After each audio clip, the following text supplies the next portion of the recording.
Ladies and gentlemen, today we're about to unveil a little-known secret about an old grandpa and his astonishing conspiracy.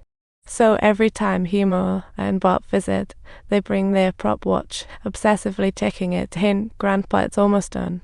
But today, Grandpa wore a flashy do not disturb tie, as vibrant as the nightclub's neon sign. It's intriguing. But Hemo doesn't buy. Grandpa's old car aims for fast and the furious, but only has speed. You won't believe it, see Grandpa rocks the wheelchair like a pro, and this old dude is extraordinary. In his youth, Wawan was a TV superstar. How does he find time for hide and seek with Albert?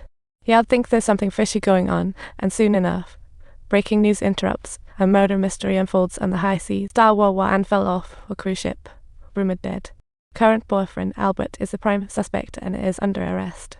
Despite just being a suspect, the TV host instantly launches a new podcast series promising to cover this case fairly and squarely, calling it Grandpa, the ultimate. Since everyone loves podcasts, the host switched careers. He loved film criticism, but it didn't pay the bills. Hosting's tough too, so he's pivoting. Why'd the Albert scandal wave? It's his big break into podcasting. Audience wants it, host says it, guilt doesn't matter. By retirement, home rogue falls for a washed-up diva, a comic love story ending in high seas disappearance. Neighbors munch popcorn with headphones on. The sheriff says that old coot rambles, forgetting everything. It's tough. Classic let him go to catch him tactic. They'll watch for chances. Grandpa exits precinct relaxed. Naturally, he's looking for humor. He only recalls lunch on the cruise with Vivian, then he got arrested. How could I hurt Vivian? He says baffled. Lucinda adds Grandpa's a good guy. We know each other here. Neighbors get wind of the podcast and quickly surround this guy. They don't care if he's guilty, they're convinced by the riveting tale spun by the podcast. With the podcast gaining traction, the host pushes his luck and shows up at Newmont's house for some in-your-face interview, asking family about Grandpa. Hemo and Bart's efforts just make things murkier. All signs point to Grandpa displaying early warning signs of a soul-snatching killer. Talk about family gatherings getting weird. Even the elders in the retirement home think Albert's in trouble, his roommates dying off over the years. Can you believe it? A spry 90-year-old, and he's just up and vanished. More news on Grandpa's killing spree, with the podcast revealing Wawan had taken out a $1 million life insurance beneficiary Albert.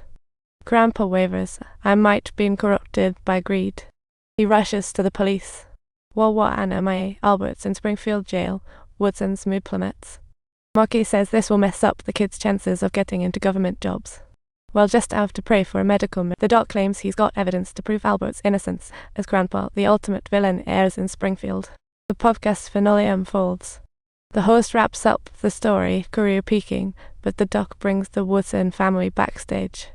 He claims Albert's innocent. On that day, they did a set check, ingesting a capsule each for 24-hour GPS info.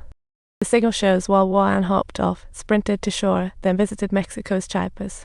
Turns out this was a whole stage for death, but your podcast has made Albert so confused he's lost in the mix. Hurry up and clarify things. See, the audience is ready to storm him. Admitting mistakes takes guts. The host claims he's going to stick to the script and start being factual. See, who knew? Promises never to exaggerate again. But from that day on, his podcast was as dead as a doornail. Who cares about unbiased reporting? Grandpa's unhappy. Why is Wawan betraying me? What goes around comes around. Suddenly, Vivian appears in front of Abe. You dummy. Why didn't he visit Mexico? We planned my fake death for insurance. Then I planned to live it up in Mexico. And look at you now, stuck in a retirement home. I love you, you old devil. Now here's the breaking news from the retirement home. Albert's wheelchair is now supercharged. See, he's about to take on the Silver Fox speed record. The former host and podcaster spews outrageous comments for viral hits. His wild tales are so compelling, pulling Grandpa into things he never did. It's amazing how easily they're deceived. It reminds me of that influencer who lost their account over made-up stories. Seriously, how do these big names fall for such tricks? Why go off the beaten path? Well, look at our podcasting host. Clearly, unbiased reporting doesn't draw in viewers, so he went rogue. Sacrificing others for gain, causing trouble, is more enticing than the right path. The righteous path serves the people.